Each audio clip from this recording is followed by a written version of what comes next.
Facebook লাইভে এসে থানার ওসিকে পেটানোর হুমকি সন্ত্রাসীর।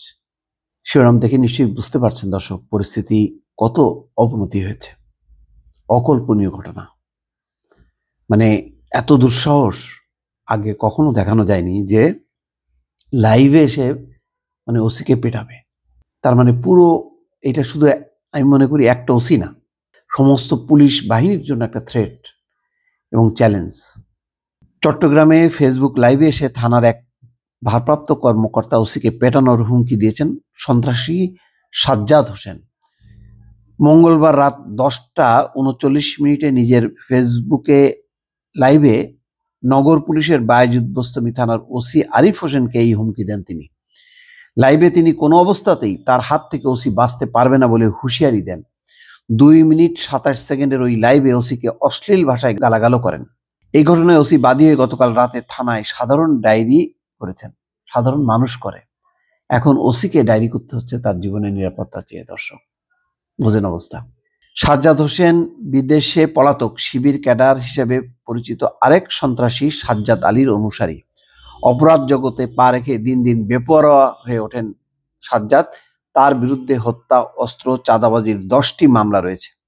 গত বছরের 17 জুলাই চান্দগাঁও থানা পুলিশ অস্ত্রসহ সাজ্জাদকে গ্রেপ্তার করে। পরের মাসে তিনি জামিনে বেরিয়ে আসেন। বায়েজিদ বোস্তামি থানা সংলগ্ন হাটহাজারীর শিকারপুরের মোহাম্মদ জামালের ছেলে তিনি। সর্বশেষ গত বছরের 4 ডিসেম্বর নগরের অক্সিজেন এলাকায় সাজ্জাদকে পুলিশ ধরতে গেলে গুলি ছুটতে ছুটতে পালিয়ে যান তিনি। দেখেন, তার মানে 4 ডিসেম্বর, আজকে কয় তারিখ?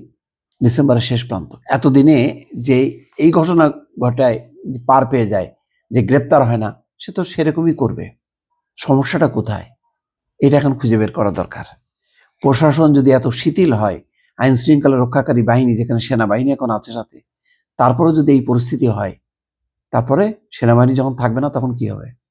গতকাল ফেসবুক লাইভে চট্টগ্রামের আঞ্চলিক ভাষায় সাজ্জাদ বলেন, ওসি আরিফ দেশের যে প্রান্তেই থাকেন না কেন তাকে নগরের অক্সিজেনে ধরে এনে পেটাবেন, প্রয়োজনে তিনি কিন্তু হার মানবেন না। পুলিশ কমিশনারকে উদ্দেশ্য করে বলেন, ওসি আরিফ চাঁদাবাজি সহ তার সন্তান হত্যায় জড়িত, তাকে যাতে বদলি করা হয়। জানতে চাইলে বায়েজিদ বোস্তামি থানার ওসি আরিফুর রহমান প্রথম আলোকে বলেন, ফেসবুক লাইভে এসে সাজ্জাদের হুমকির ঘটনায় থানায় জিডি করা হয়েছে। গত সোমবারও সাজ্জাদের সহযোগী সহ 6 জনকে গ্রেপ্তার করা হয়েছে। সাজ্জাদের চাঁদাবাজি ও অস্ত্রবাজি বন্ধে বায়েজিদ থানা পুলিশের কঠোর অবস্থানের কারণে পুলিশের বিরুদ্ধে মিথ্যাচার করছে এই সন্ত্রাসী। এদিকে সন্ত্রাসী সাজ্জাদ ধরা না পড়ায় নগরের বায়েজিদ বোস্তামি, চান্দগাঁও, পাঁচলাইশ ও হাটহাজারী থানার প্রায় 3 লাখ বাসিন্দা আতঙ্কে রয়েছেন। এলাকায় তার চাঁদা দাবির বিষয়টি অনেকটা প্রকাশ্যেই চলে। মূলত নির্মাণাধীন ভবন ও ব্যবসা প্রতিষ্ঠান থেকে চাঁদা তোলেন এই সন্ত্রাসী। নগরের বায়েজিদ বোস্তামি অক্সিজেন থানার অনন্যা, শীতল ঝর্ণা, কালারপুল, বায়েজিদ থানার সীমান্তবর্তী হাটহাজারী, কুরাইশ নগরের বিভিন্ন জায়গায় এই এলাকার 15 থেকে 20 জনের বাহিনী নিয়ে সন্ত্রাসী তৎপরতা চালায় এই সাজ্জাদ। পুলিশ ও স্থানীয় মানুষের সঙ্গে কথা বলে জানা গেছে, চাঁদা না পেলেই সাজ্জাদ গুলি করেন। গত 18 সেপ্টেম্বর বায়েজিদ কালারপুর এলাকার একটি নির্মাণাধীন ভবনে চাঁদা না পেয়ে গুলি করেন। 60 জন মিলে ওই ভবনটি নির্মাণ করছেন। স্থানীয় একটি সূত্র বলছে, ভবন মালিকদের সাজ্জাদকে 5 লাখ টাকা দিতে হয়েছে। ভবন মালিকদের ওই সাজ্জাদকে 5 লাখ টাকা পরে দিতে হয়েছে। এর আগে গত 5 জুলাই বায়েজিদ থানার বুলিয়াপাড়া এলাকায় একটি বাসা লক্ষ্য করে গুলি করেন সাজ্জাদ ও তার সহযোগীরা। এই ঘটনার ভুক্তভোগী মোহাম্মদ ইকবাল জানান, এলাকায় এক ক্ষুদ্র ব্যবসায়ীর কাছে 50,000 টাকা চাঁদা নেওয়ার প্রতিবাদ করায় সাজ্জাদ আমার বাড়ি লক্ষ্য করে কয়েকটি গুলি চালান।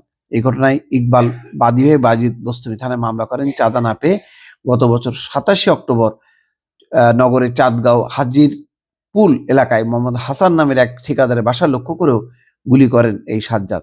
এই ঘটনায় হাসান বাদী হয়ে চাঁদগাঁও থানায় মামলা করেন। এখন এই সমস্ত বলে লাভ নেই। পুলিশের কোথায় দুর্বলতা, কেন আইনের আওতায় আনতে পারছে না, এটা খুব অবাক লাগছে। এরকম একটা ওপেন সিক্রেট যে দাপায় বেড়াচ্ছে, কিছুই বলা যাচ্ছে না তাকে। কিভাবে চলবে থানা পুলিশ, আল্লাহ জানে। ভালো থাকবেন, আল্লাহ হাফেজ।